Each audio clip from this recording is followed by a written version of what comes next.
शामली संसद में महिला आरक्षण बिल के विरोध में मतदान करने पर महिलाओं ने समाजवादी पार्टी की सांसद इकरा हसन के आवास के सामने पहुंचकर धरना प्रदर्शन किया। मंगलवार दोपहर 12 बजे भाजपा की विधानसभा संयोजक सुधा तोमर और कांधला मंडल संयोजक प्रतिभा उर्फ सिमरन के नेतृत्व में सैकड़ों महिलाएं पुराना बाईपास स्थित सपा सांसद इकरा हसन के आवास पर पहुंची। यहां पर महिलाएं कैराना सांसद के आवास के सामने ही दरी बिछाकर धरने पर बैठ गईं। प्रदर्शन का नेतृत्व कर रही बबीता चौहान ने कहा कि सांसद इकरा हसन खुद एक महिला हैं और महिलाओं के वोट से ही संसद तक पहुंची हैं, लेकिन आज जब महिलाओं के आरक्षण और अधिकारों की बात आई तो वह विपक्ष के साथ खड़ी होकर उन्होंने अड़ंगे लगाने का काम किया। महिला प्रतिभा उर्फ सिमरन ममता बबीता चौहान ने कहा कि आज की नारी सिर्फ घर की चौखट तक सीमित नहीं है। उन्होंने सवाल किया कि क्या विपक्षी नेता और हमारी सांसद यह मानती हैं कि महिलाएं सिर्फ घर में चूल्हा चलाने के लिए ही रह गई हैं? क्या हमें समाज में बराबरी का हक मांगने का अधिकार नहीं है? अगर सारा अधिकार पुरुषों को ही देना है तो महिला सशक्तिकरण के दावे क्यों किए जाते हैं? सुधा तोमर ने कहा कि आरक्षण पर विपक्ष का अड़ियल रवैया महिलाओं को विकास की मुख्य धारा से पीछे धकेलने की एक सोची समझी साजिश है। इस दौरान महिलाओं ने नारे लगाकर कहा कि हम फूल नहीं चिंगारी हैं, हम भारत की नारी हैं, जो हमसे टकराएगा चूर चूर हो जाएगा। नारी शक्ति का स्वाभिमान विपक्ष ने फिर किया अपमान। वहीं सुरक्षा की दृष्टि से पुलिस बल भी तैनात रहा। आपका नाम? मेरा नाम ममता है। आज ये प्रदर्शन चल रहा है। प्रदर्शन जी मैं मंडल मंत्री हूँ। अभी कुछ दिनों से मैं इसमें ज्वाइन किया तो मुझे बहुत बुरा लग रहा है। जैसे कि हमें बताया गया था कि 33% आरक्षण हमें मिलेगा, हम बहुत खुश हुए। हमें भी किसी ने इज्जत दी। पार्टी ने, बीजेपी सरकार इतनी अच्छी है कि औरतों को ध्यान में रख के सारे डिसीजन ले रही है। पर जब कितना बुरा लगा कि हमें एकदम मक्खी की तरह निकाल के फेंक दिया। 33% आरक्षण भी क्या था? अगर 100 में से 33 औरतें वहाँ सीट ले रही, सारे तो बाकी तो जेंट्स ही होंगे, तो उसमें भी उन्हें ऑब्जेक्शन हुआ। ये बताओ, ये अच्छा लगेगा कैसे? हम रोटी पोने तक सीमित रहेगी क्या? कुछ हमें बाहर निकलने का मौका मिला तो इसको ऑब्जेक्शन उठा के इसे कैंसिल करवा के बिल्कुल बेकार किया। और मैं रिक्वेस्ट कर रही इकरा हसन जैसी मैडम से, बताओ उन्होंने भी साथ नहीं दिया हमारा। महिलाओं का साथ नहीं दे रही, तो ये बहुत बुरी बात है। हाँ, मैं बिल्कुल इसके खिलाफ हूँ। वैसे मैं उम्मीद थी मुझे कि ये ऐसी अड़चन नहीं लगाएंगी, पर मैं अब भी उनसे ये उम्मीद चाह रही कि वे इसमें हमारा सपोर्ट करके हमें ये आरक्षण दिलवाए। और मैं ज्यादा कुछ नहीं, ना मेरी उनसे लड़ाई है, ना मैं किसी उससे हूँ कि मैं उनका तरफदारी कर रही, मैं उनके खिलाफ हूँ, मैं किसी के खिलाफ नहीं हूँ। हमें जो 33% आरक्षण हमारे हक में आया था वो मिलना चाहिए, चाहे वो इकरा हसन पे वो करवाओ, चाहे कोई भी करवाओ, मिलके उसे हमें सपोर्ट करो। अगर हम गलत है तो बताओ। महिला है, महिलाओं की काट कर रही, इससे शर्म की बात। मुझे बहुत ही बुरा लग रहा है। भी हमारी बहन है, तो हमारा साथ देना चाहिए। वरना तो लेडीज कदम से कदम मिला के चल रही। 50% होना चाहिए था, 33% तो कुछ भी नहीं है। तो बताओ, सारे जेंट्स ही राज करेंगे क्या?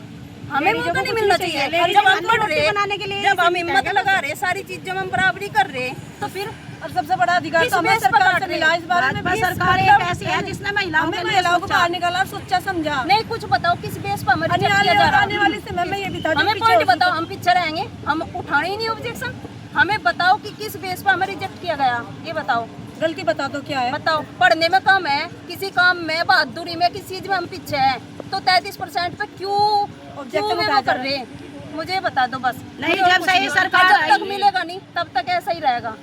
अब जब से ये सरकार आई, महिलाओं के नाम ही तो राशन है, महिलाओं के लिए सोचा गया। इससे पहले तो पुरुषों का ही था, सब राशन कार्ड भी सब कुछ, बिजली का बिल जो था वो सब पुरुषों के लिए था। नाम सब कुछ मतलब पुरुषों का ही, हर जगह पुरुष ही वो आगे किया जाता। लेडीजों को कुछ नहीं चाहिए, लेडीजों का रोटी बनाओ, सो जाओ, तक सीमित। 33% का आरक्षण भी पास नहीं होना दे रही। और एक महिलाओं का कितनी शर्म की बात है। महिला को तो महिला का सपोर्ट करना चाहिए, महिलाओं को तो महिलाओं का सपोर्ट में चलना चाहिए। 100 के 100%। 33% के लिए अड़चन टांग अड़ा रही अपनी, बताओ। तो बस मेरा यही मकसद है, ये हमारी बहनें यही इकट्ठा हो रही है, हमारा यही बस एक उद्देश्य है कि हमें ये बिल पास हो जाए हमारा, बस हमें और कुछ नहीं चाहिए। आगे देखे जाएगी, जो चीज हमारे गिरवा नहीं मिली फिर लड़ेंगे। बाकी पहले हमें बिल पास कराने का मेन उद्देश्य यही है बस हमारा। और ये बहुत कम है, ये इसलिए कम है क्योंकि सारी बच्चे भी है, पूरा घर यहाँ तक कि तुम्हारे अंदर भी कोई पूरे घर को संभाला है एक औरत, और उसे मैनेज करके तब यहाँ तक आई। कह रहा ना मैं यहाँ तक आई शामली से, बताओ, और पूरा घर अपने बच्चे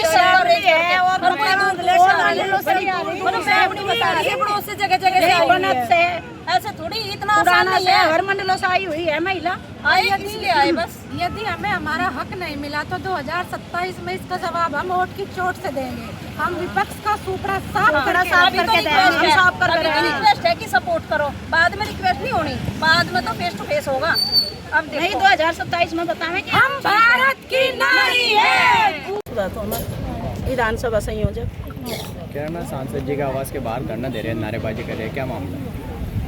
कुछ विपक्षी पार्टियों ने हमारा 33% आरक्षण पास होने में अड़चन लगाई, मगर हम महिलाएं इसी उसमें आज इकट्ठे हुए हम अपना 33% आरक्षण लेकर रहेंगे। सांसद इकरा हसन जी ने विपक्ष की पार्टी है और इसके लिए गलत मतलब बोला, इसीलिए धरना दिया जा रहा। 2023 में महिला आरक्षण बिल पारित हुआ था लेकिन लागू नहीं हुआ, आज की सरकार है इस पर क्या कहेंगे? अभी तक लागू है तो अब आरक्षण मतलब ये बिल पास अब होता है और वो लागू भी होता है। अड़चन लगा दी विपक्ष पार्टी ने, कहा तो विपक्षियों ने आकर कुछ विपक्ष पार्टियों ने आकर इसका विरोध किया, तो इसीलिए रुक गया। मगर हम आरक्षण पास करा कर रहेंगे, 33% आरक्षण लेकर रहेंगे। हम महिलाएं हार नहीं मानेंगे, हम हार नहीं मानेंगे। आपकी मांग सरकार से है या सांसद जी से? हमारी सरकार से भी है, और जो ये विपक्ष की पार्टी है हमारा विरोध कर रही, तो हम इनके साथ लड़ाई लड़ रहे। कब तक चलेगा आपका ये धरना? ये हमारा जब तक इंसाफ नहीं मिलेगा बराबर चलता रहेगा, रोजाना चलेगा। अपनी राय हमें कमेंट बॉक्स में ज़रूर दें। ऐसे ही लेटेस्ट अपडेट्स के लिए हमारे चैनल रॉयल बुलेटिन को लाइक, शेयर और सब्सक्राइब करना ना भूलें।